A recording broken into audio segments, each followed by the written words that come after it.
Hey, this is Abigail. I'm your host of Nothing Left Unsaid. Welcome back to another episode.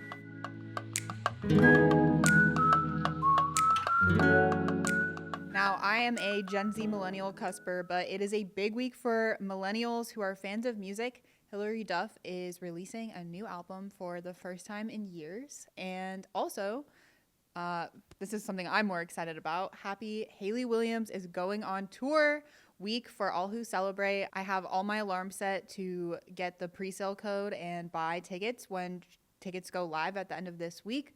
I'm super excited that she's going to be touring at honestly some smaller venues given the size of her fan base. Here in Phoenix, she's going to be playing at the Van Buren. So I'm crossing my fingers that I can get tickets for that show and hopefully be able to take a friend with me. I'm really loving her newest album. My two favorite songs are Parachute and Ice in My OJ. So if you're listening to Death or Ego Death at a Bachelorette Party, let me know in the comments what your favorite song is. One of my other favorite artists of the year, Rico Nasty, also just brought Hayley Williams on stage at one of her shows, and the clip was so fun. I would love to see both of them in the coming year. This week, I was really entertained by watching Z-Way's interview with disgraced former Mayor Eric Adams. He gave possibly one of the most unhinged interviews of all time. He flirted with her throughout the interview, talked about hooking up with the Statue of Liberty, and all around just made some really, really weird comments and skirted around, his bribery allegations that he got dismissed thanks to Donald Trump pardoning him. Really exciting news that he's no longer going to be mayor of New York City, which obviously some huge news from the election last week with Zohran Mamdani winning. We will come back to that a little later in this episode. I am a big fan of Z-Way. I think she is so funny and so smart, and the way that she delivers her questions and interviews is just so effective, really gets people to say some really crazy shit. So I'm a big fan of Z-Way. If you haven't watched any of her interviews, I definitely recommend checking her out. Another clip that has been getting a lot of attention on the internet this week is the Sydney Sweeney interview, in which she was given a chance to comment on her controversial ad with American Eagle, in which she was promoting their jeans collection, but they used kind of a play on words saying Sydney Sweeney has great jeans. It got a lot of backlash as it was linked to kind of eugenicist and white supremacist dog whistles. And Sydney Sweeney in this interview, I mean, even if the truth is that she did not understand how the ad would be received or kind of the undertones of it, people like Donald Trump, fascist dictator Donald Trump, celebrated this ad, and it should be very easy when given the chance to say, I did not intend for this to be received this way. I apologize, and I do not support white supremacy. That is a very, very easy thing to say if that is what you believe. And she simply said, if I have something to speak about, people will hear it. Like, okay, girl, just you could just come out and say it, actually, that I'm okay with my ad being supported by white supremacists and that I actually don't give a fuck. Let's be very clear. Running an ad like this, especially in this political climate, is a choice. Like, these corporations, they know what they're doing. Sydney Sweeney has, I don't even know how many probably advisors and consultants letting her know and advising her on the content that she puts out. So to pretend like, oh, this is just, people are just misinterpreting it, like, that is so ridiculous, and we're not falling for it. And corporations who are choosing to capitalize off of the hatred and white supremacy inherent in our society do not deserve our support. And actresses like Sydney Sweeney, I will not be seeing anything that she's in. Beyond scrolling the internet, which I have not been doing as much of lately because I am still on a pretty big social media break, at least from Instagram, which has been my personal addiction. I've been doing a lot of things to really take care of myself, doing a lot of reading, doing painting. I've been going on walks. I've been even doing a little exercise at home, which slowly but surely I am starting to understand what people say what people mean when they say eventually exercising gives you endorphins and it makes you feel good. Slowly but surely, I'm realizing that is possibly true. I've also been doing some baking. I don't know, I do a lot of baking, but I typically am not a big sweets person, so I don't actually indulge in too many of the things that I bake. I usually like to bake things for other people. But one of my favorite things that I do enjoy is a carrot cake. So last week I made a triple layer carrot cake with a brown butter cream cheese frosting, and I gave slices away to my friends because I cannot eat a whole cake by myself. But it was really delicious, and it was just really nice to do something for me, which baking I usually do for other people. And then this week I have a new task. I'm kind of just assigning myself tasks in the kitchen to kind of keep my motivation up, but I am baking croissants at home, which I've done a handful of times, but it is my partner's birthday this week, so I'm going to surprise him with some croissants.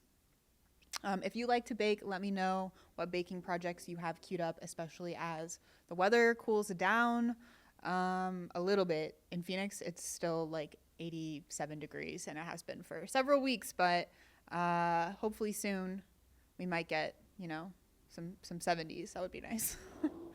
Now, moving on to the biggest probably news of the week, or I guess of the last month plus, the government shutdown. Bad news on this front. So after the last, 40 plus days of Republicans working to skyrocket healthcare premiums, I'm sure y'all have seen some of the comparisons of people's healthcare plans from, a few months ago to now. It's crazy the amount that these plans are skyrocketing, and it totally makes sense that many people are, considering, okay, maybe I can't afford to have health insurance. Maybe I can't afford to go to the doctor when I'm sick and need care. Maybe groceries are more important. But essentially for the last, however many weeks, the government has been shut down, which means families have been prevented from getting their SNAP benefits because Trump is a cruel asshole who has refused to send them out, even though he is able to during a government shutdown. Flights have been grounded all over the country. Hundreds of thousands of federal workers have missed paychecks. Families have literally had their livelihoods held hostage. Also, Republicans could pass, cuts to healthcare and double the premiums for millions of Americans and cut many other essential programs that families rely on. And Democrats, were holding out for the time being. It is important to note that Republicans hold all three chambers. So, the shutdown is their fault. They are the ones who are responsible for this because raising our healthcare costs and giving billionaire tax breaks is their party platform, essentially. But really disappointingly, like I said, for once we had Democrats saying, no, we're not going to roll over and give Trump and Republicans everything they want. But then earlier this week, 8 Senate Democrats decided to collude with Republicans and make a deal to reopen the government without getting any of the protections that they had been fighting for this whole entire time. Essentially meaning that all of this suffering has been for nothing. We didn't get protections for healthcare. There is no, assistance for families who are struggling to survive and pay rent and put food on the table and pay their bills. Nothing like that. But one thing there is always money for, tax cuts for billionaires and for masked ICE agents terrorizing our communities. While Arizona's 2 senators, Ruben Gallego and Mark Kelly, were not part of those 8 who joined with Republicans, it is worth noting that every single one of those Democrats is not up for re-election. It seems very convenient that that's the case. Some would call that rotating the villain. As is always the case, the people that are going to pay the price for this are working people. All of the people who went without paychecks, missed their SNAP benefits as Trump fought tooth and nail to keep those from going out, even when courts ordered him to, or when governors took the initiative and said, we're going to send these out. All of that was for nothing, because we didn't get the protections for healthcare that this was all allegedly for. So if Democrats were going to just say, okay, that's fine, cut basically everything that people rely on, go for it, then we should have just done that 40 days ago. Like, I don't know what the point of pretending that this was going to be anything else was, except maybe to make sure that voters deliver wins for Democrats during the most recent election last week. And they did. Voters showed up for Democrats and really delivered wins on the promise that Democrats would fight for working families and to lower costs and to make investments and programs that actually keep us secure and stable, like healthcare and housing and education and childcare. And they turned right around and stabbed us all in the back. This is not, a failure of leadership. This is not incompetency. Republicans were literally on record willing to starve millions of Americans in order to give tax cuts to billionaires and make us pay double for healthcare. And Democrats said, yeah, that sounds good. Sounds good. Good deal.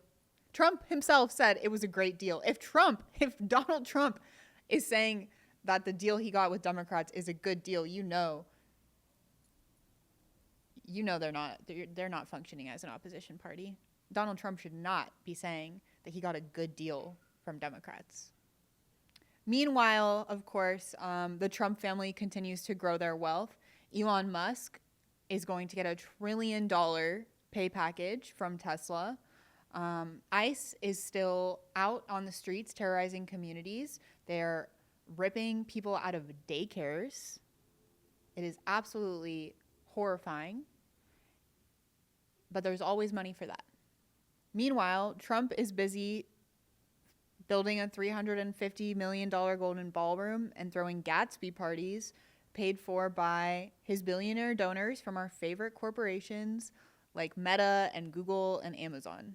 These are the people that are paying for all of the shit that he's doing to literally starve millions of Americans to enrich the ruling class.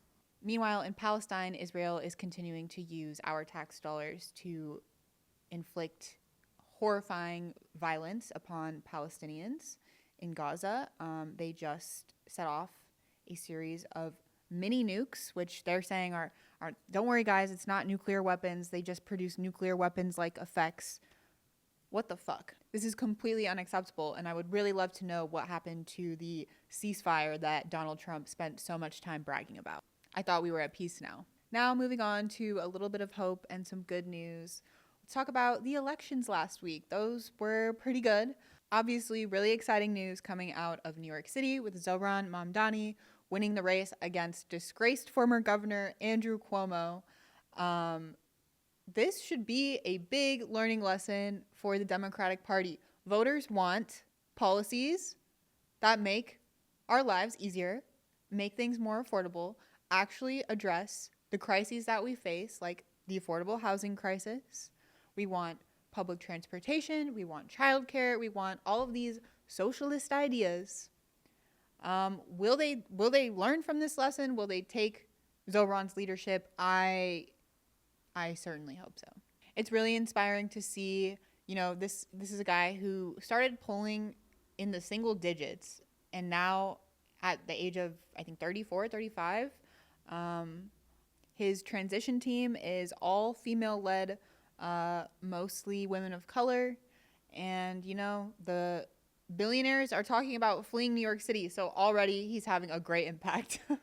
But it is important to remember he is a politician, so let's be excited about, what this election demonstrates about what voters want and the kinds of policies that can truly win an election, but also make sure to remember that he is a politician and we've got to hold him accountable. Some other good news is now that the government is reopening, Adelita Grijalva will finally be sworn in, and the 800,000 constituents in her district will have representation in Congress.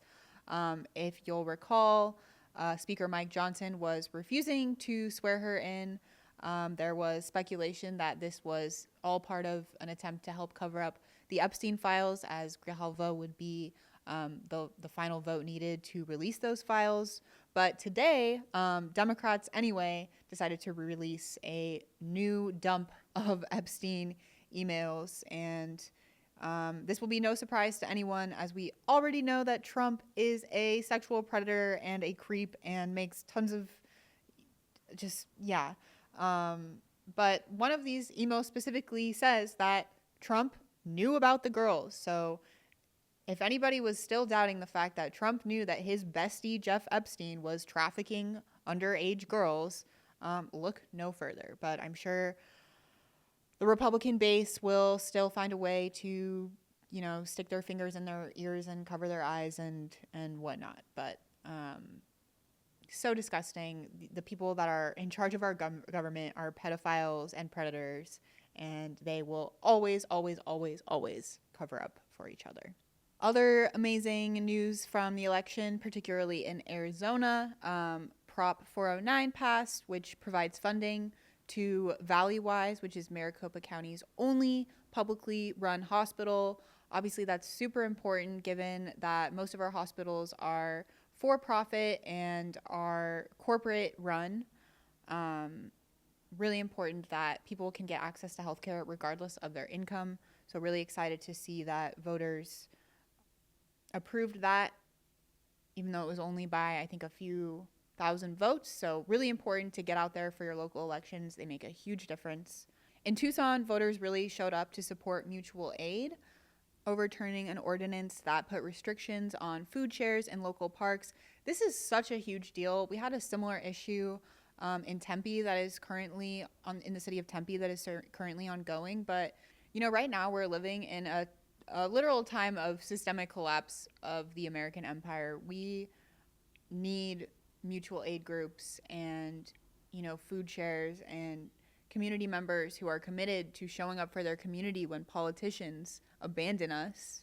And, these systems, which were never meant to support and sustain us, are systematically defunded. These groups that show up and provide food for those who need it are more important than ever. And putting restrictions on these food shares and local groups only makes the crises worse.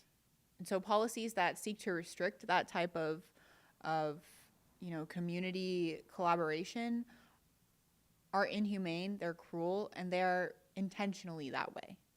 Education funding was also on the ballot in Arizona through the form of bonds and overrides in various towns and cities. Unfortunately, these did not pass across the board, which is really crazy given that Arizona is consistently one of, either the last or second last in education in this country, and we still are not showing up to support our teachers and our schools and our students. Some other good news from Governor Katie Hobbs that, shows that elections do make a difference.